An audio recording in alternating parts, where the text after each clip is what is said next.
जर पुढच्या मेमध्ये आर्सेनलने पुन्हा एकदा प्रीमियर लीगची ट्रॉफी लिफ्ट केली, तर तुम्ही शॉक होऊ नका. कारण कालच्या मॅन सिटी विरुद्धच्या कम्युनिटी शील्डमधल्या फायनलमध्ये आर्सेनलचा परफॉर्मन्स बघून ते यावर्षी पुन्हा प्रीमियर लीगसाठी चॅलेंज करतील. चॅलेंज काय तर ते यावर्षीचे टॉप कंटेंडर असतील प्रीमियर लीग जिंकण्यासाठी. तर कालच्या कम्युनिटी शील्डच्या मॅचमध्ये आर्सेनलने मॅन सिटीला 3-0 असं हरवलंय आणि एक कंप्लीट डॉमिनेटिंग परफॉर्मन्स दाखवलाय. कालच्या मॅचमध्ये तुम्हाला परत पुन्हा एकदा जाणील, यावर्षी सुद्धा आर्सेनलचा डिफेन्स हा त्यांचा मेन ॲसेट असणार आहे, जर ते प्रीमियर लीग जिंकले तर. कारण त्यांच्या डिफेन्सने काल सुद्धा एवढा पॉवरफुल परफॉर्मन्स दिला. हालंड, सेमेन्यो, डोकू सगळ्यांचे शॉट्स त्यांनी डेव्हिड रायाकडे जायच्या आधीच रोखत होते ते. डेव्हिड रायाने पण काल पुन्हा एकदा दाखवून दिले, की तो किती टॉपचा गोलकीपर आहे. त्याने खूप टॉप 2 सेव्ह केले काल. खूप भारी 2 सेव्ह केले काल त्याने.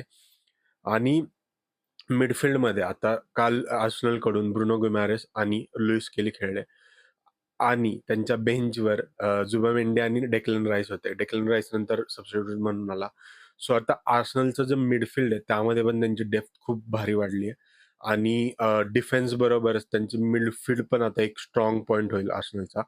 फक्त त्यांच्या अटॅकर्सबद्दल प्रॉब्लेम असतो. पण या मागच्या वर्षी बुकायो साका जसा शांत होता, यावर्षी तो तेवढा भारी खेळेल अशी सगळ्यांना अपेक्षा असेल. काल एक मार्टिन ओडेगार्डचा खूप आउटस्टँडिंग परफॉर्मन्स होता. कालच्या मॅचचा मॅन ऑफ द मॅच माझ्यासाठी ओडेगार्डच असेल, कारण त्याने खूप भारी परफॉर्मन्स केलं.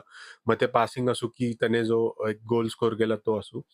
पूर्णपणे एक जुना मार्टिन ओडेगार्ड काल दिसला. सो खूप एक स्ट्रॉंग टीम आहे आर्सेनलची आणि यावर्षीच्या सीझनमध्ये ते एक टीम टू बीट असेल सगळ्या बाकीच्या टीमसाठी.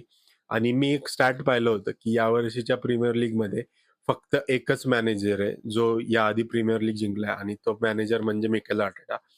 कारण टॉप 6च्या जवळपास सगळ्या टीमनी मॅनेजर्स चेंज केले. फक्त आर्सेनलची टीम त्यांच्या मॅनेजर आणि टीम बॉन्डिंगमध्ये एक स्टेबल युनिट आहे. त्यामुळे आर्सेनल यावर्षी पुन्हा टायटल जिंकेल याचे खूप जास्त चान्सेस आहे.